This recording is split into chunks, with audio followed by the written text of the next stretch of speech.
तुम्हाला रात्री वारंवार लघवीला जावं लागत असेल, लघवी करताना जोर लावावा लागत असेल किंवा लघवीची धार कमी झाली आहे असं वाटत असेल, तर हा व्हिडिओ तुमच्यासाठी खूप महत्त्वाचा आहे. आज आपण एका अशा विषयावर बोलणार आहोत जो 50शी ओलांडलेल्या अनेक पुरुषांना जाणवतो, पण ते त्याबद्दल उघडपणे बोलायला संकोच करतात. तो विषय आहे प्रोस्टेट ग्रंथीची वाढ, ज्याला मेडिकल भाषेत बिनाइन प्रोस्टेट हायपरप्लाझिया किंवा बीपीएच असं म्हणतात. प्रोस्टेट म्हणजे काय, ती का वाढते, त्याची लक्षणं काय आहेत आणि होमिओपॅथीमध्ये यावर कोणते प्रभावी औषध आहेत हे सविस्तरपणे जाणून घेणार आहोत.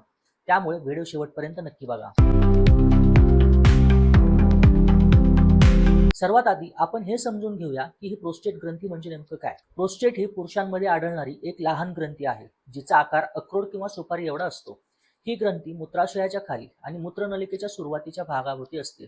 या मूत्रनलिकेतूनच लघवी शरीराबाहेर टाकली जाते. प्रोस्टेटचं मुख्य काम म्हणजे वीर्याचा एक भाग असलेला द्रव तयार करणे, जो शुक्राणूंना पोषण देतो आणि त्याचे संरक्षण करतो. वाढत्या वयानुसार विशेषतः 45 ते 50 वर्षानंतर हॉर्मोनल बदलांमुळे प्रोस्टेट ग्रंथीचा आकार हा हळूहळू वाढू लागतो.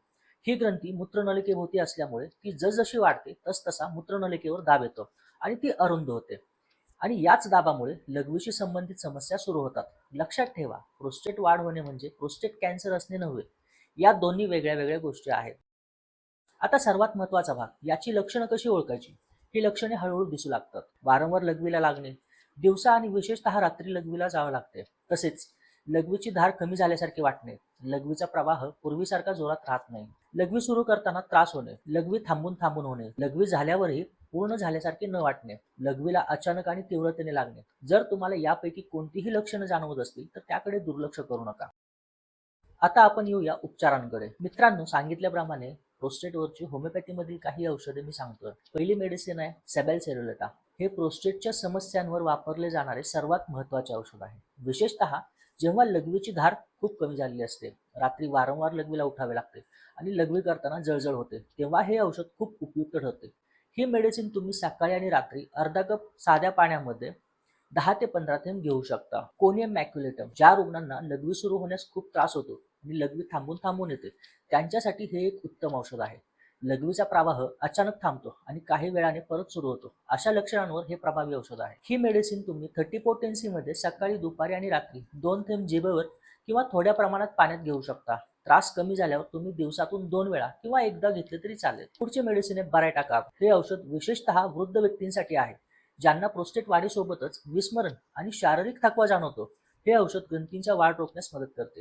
ही मेडिसिन तुम्ही 30 पोटेन्सी मध्ये सकाळी आणि रात्री घेऊ शकता. पुढची मेडिसिन आहे थुजा ऑक्सिडेंटलिस.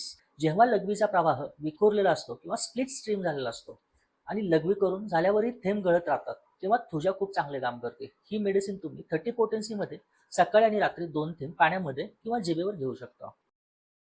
मित्रांनो, याशिवाय होमिओपॅथीमधील अनेक मेडिसिन्स आहेत, जसे की क्लेमॅटिस एरेक्टा, फेरम पिक्रिकम, डिजिटेलिस, जे पेशंटच्या लक्षणांनुसार दिली जातात.